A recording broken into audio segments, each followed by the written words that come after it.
In this episode of the Nurse Practitioner Podcast, Dr. Julia Rogers discusses pharyngitis.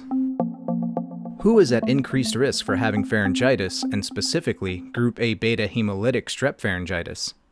Children and teens are most likely to develop sore throats, with children ages 3 to 15 being more likely to have group A beta strep. The colonization of group A strep is commonly seen in adults greater than 30 years of age, while Epstein-Barr virus infectious mononucleosis is more common in persons 10 to 30 years of age. Overall, smoking and secondhand smoke can irritate the throat, which then increases an individual's risk of pharyngitis.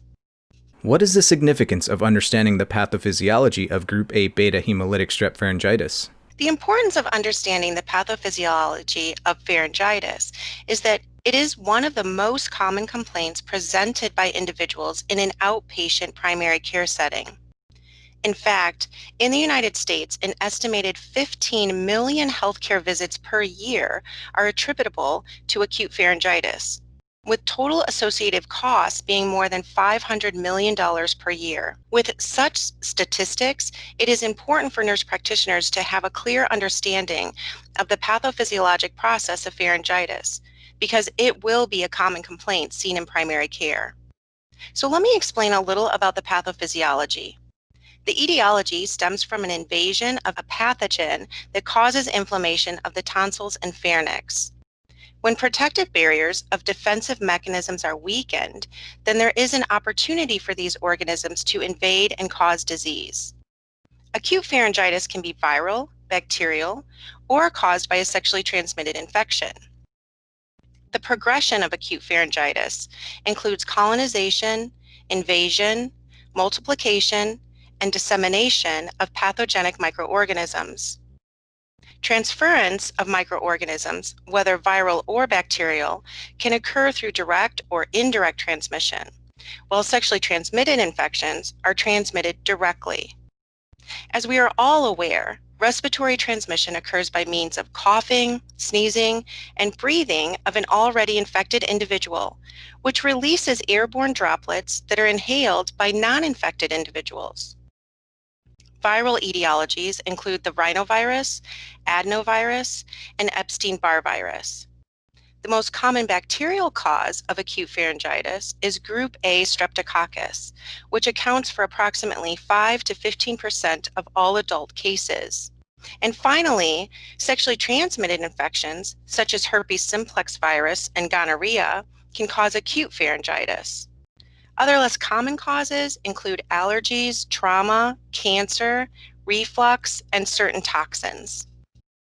Explain the clinical manifestations of pharyngitis and how these differ from other pulmonary diseases such as bronchitis, influenza, or the common cold.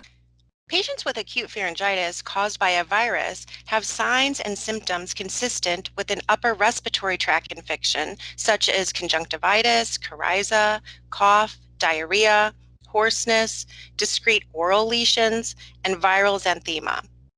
The Epstein-Barr virus causes most of the infectious mononucleosis cases, and its symptoms sometimes can be confused with those of group A beta strep because of the patchy pharyngeal exudates and the palate petechiae.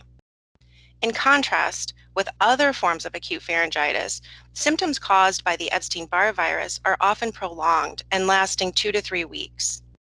Other additional distinguishing features of mononucleosis include splenomegaly, atypical lymphocytosis, fatigue, headaches, and fever. Group A beta strep pharyngitis should be suspected in patients with acute onset of a sore throat, predominantly seen in winter or early spring, with complaints of fever, odidinophagia, absence of cough, headache, nausea, vomiting, abdominal pain, and possible exposure to another individual with strep.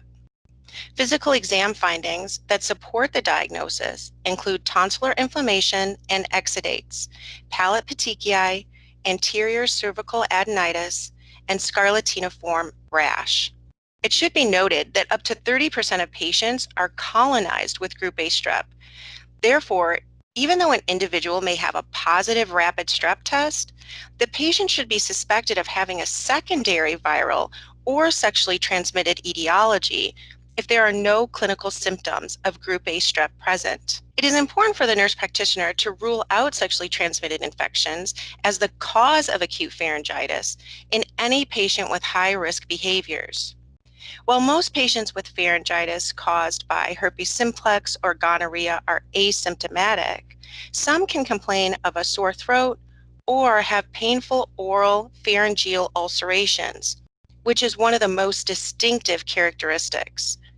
Other assessment findings in sexually transmitted pharyngitis include erythematous throat with enlarged tonsils and mucopurulent or having no exudate present.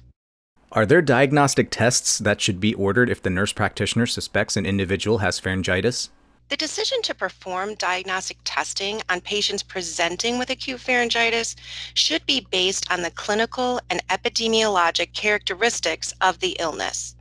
Current recommendations include testing in adults whose clinical and epidemiologic features do not reliably discriminate between viral or bacterial infection, and for patients suspected of a sexually transmitted infection etiology. For those adults whose signs and symptoms do not differentiate the cause, nurse practitioners should use the rapid antigen detection test in order to prevent prescribing unnecessary antibiotics. Now, to that end, multiple clinical prediction rules have been developed to aid in the diagnosis of group A strep pharyngitis. The most widely used criteria are the center score and modified center score criteria, also known as the McIsaac score. The CDC promotes the use of this scoring criteria for the management of acute pharyngitis in adults. To calculate the center score, the patient receives 1 point for each of the following: fever, absence of cough, presence of tonsillar exudates, and swollen, tender anterior cervical nodes, for a total score ranging from 0 to 4. The McIsaac score adjusts that center score to account for age by adding 1 point to the center score for those under age 15 and subtracting 1 point for those aged 45 years and older. The nurse practitioner should test for group A strep pharyngitis in patients with more than or equal to a center score of 3. The diagnosis of group A strep can be quickly established through the rapid antigen detection test, which simply involves swabbing the individual's throat. The rapid antigen has a sensitivity between 70 to 96% and a specificity of 95 to 96% in adults. Because the rapid antigen test is highly specific, it is not necessary to have a backup throat culture for a negative result.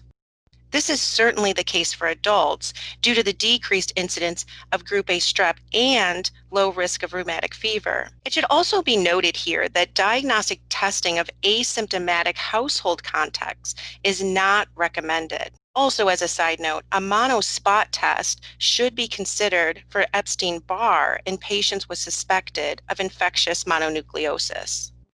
What is the treatment plan for pharyngitis, and how is the treatment related to the pathophysiology of the disease process?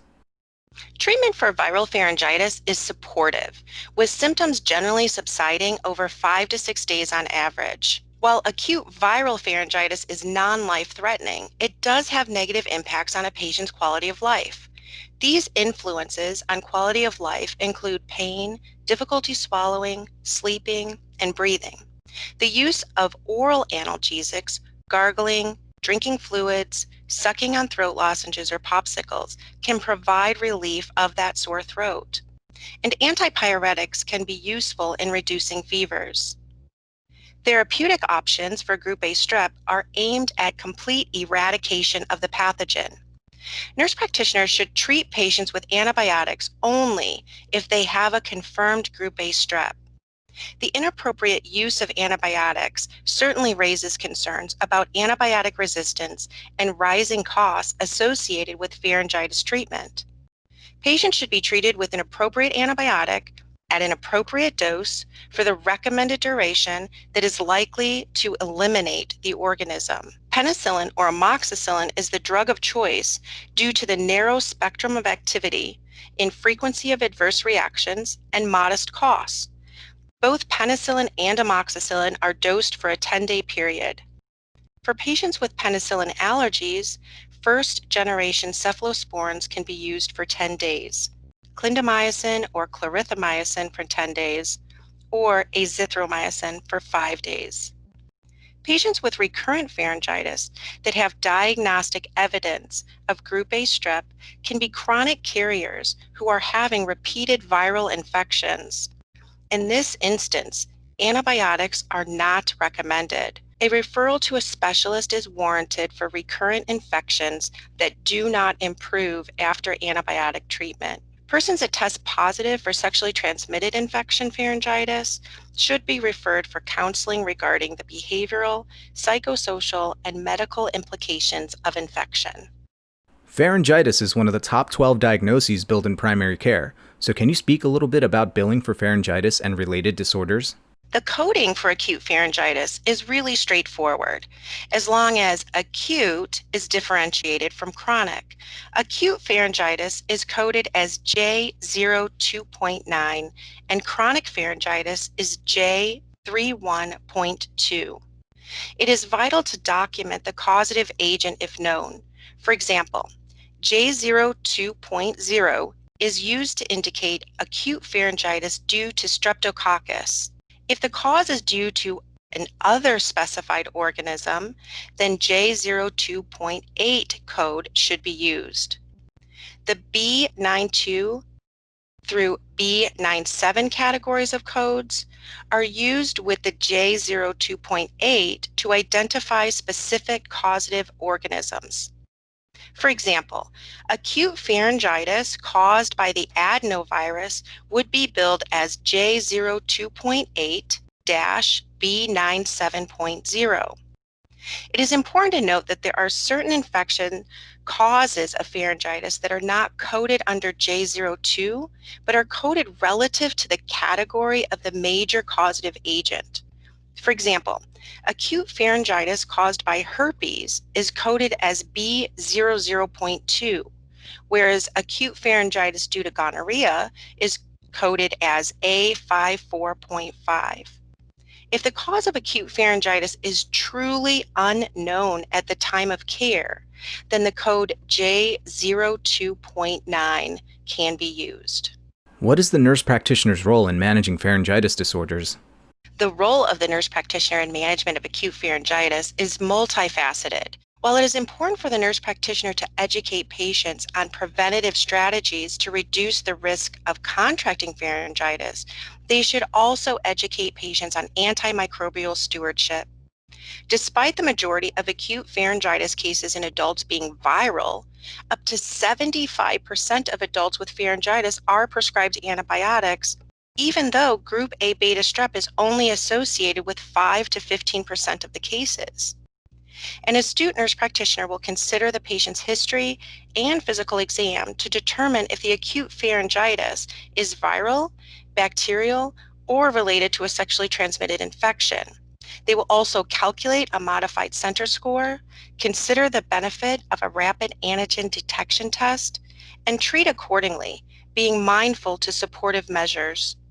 It is important for the nurse practitioner to follow the recommendations set forth in guidelines and make appropriate referrals and follow-ups as necessitated. This podcast does not constitute medical advice and should not be taken as such, and does not replace professional judgment or advice. The ideas and viewpoints expressed in this podcast do not reflect the official position of the speakers, authors, affiliated organizations, the Nurse Practitioner Journal, or Wolters Kluwer.